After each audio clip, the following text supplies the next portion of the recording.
Alright, here are 20 Swedish names that actually mean something. You can translate it. Oi! My name is not Sven, it is Martin, ja. And for some reason there are more traditional boy names than traditional girl names, but here we go. And the first name is KNUT. KNUT, which means in English, knot, to tie a knot. The next word, usually attributed to women, or some women, not all of them, is liv. My name is Liv, and that means life. The next name is STEN. My name is Sten, not Sven, and Sten means stone. Next one is BROR. BROR, which simply means brother.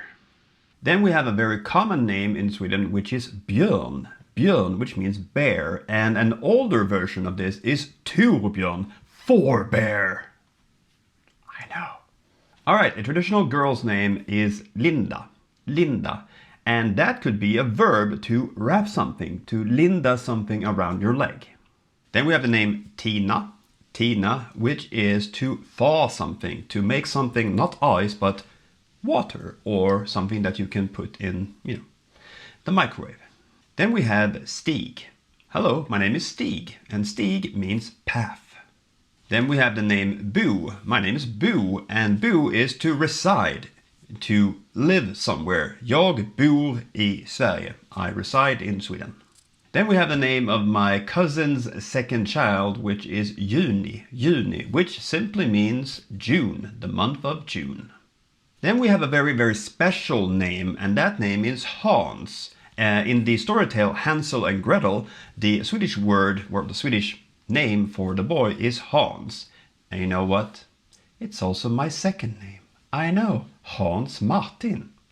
But it means His Majesty, Hans Majestät, Martin. Next one is Lina. Lina, and that could be translated into a rope, like you walk a rope, you walk a line. Then we have a very traditional manly name, and that is KARL. KARL, because that simply means man.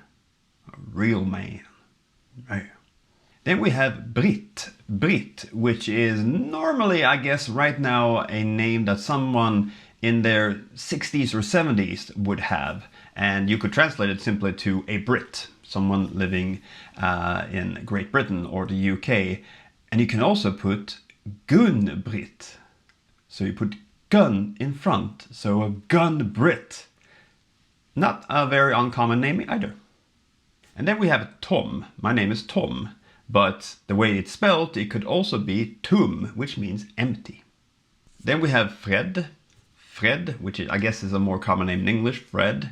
It means peace, but you could, use FREDRIK, which means peace rich. Peace rich. And going back to Beverly Hills Cop, Eddie Murphy character Axel Foley, Axel means shoulder in Swedish. Axel is shoulder. And then we have Mark. Mark in English. Oh, hi Mark. And Mark means ground.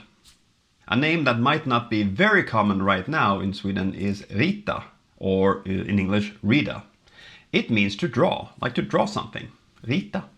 And the last one is not traditionally a Swedish name, it is the name of a celebrity, Brad Pitt. And what does Pitt means in Swedish? It means penis! So there you go, those were 20 names that are also things or verbs that mean something other than just the persona of that particular person. If you have more examples maybe in your languages of what certain names mean to you, let me know in the comments. And yeah, welcome back to YouTube, Martin. It's been a while. I know, it's been a while. I think this has been the longest hiatus that I've had on YouTube since I started. Almost 4 weeks. But if you're following me on the Swedish language on Instagram, you will see that I have daily updates there. But yeah, I'm gonna get my act together. Hans Martin, you are back!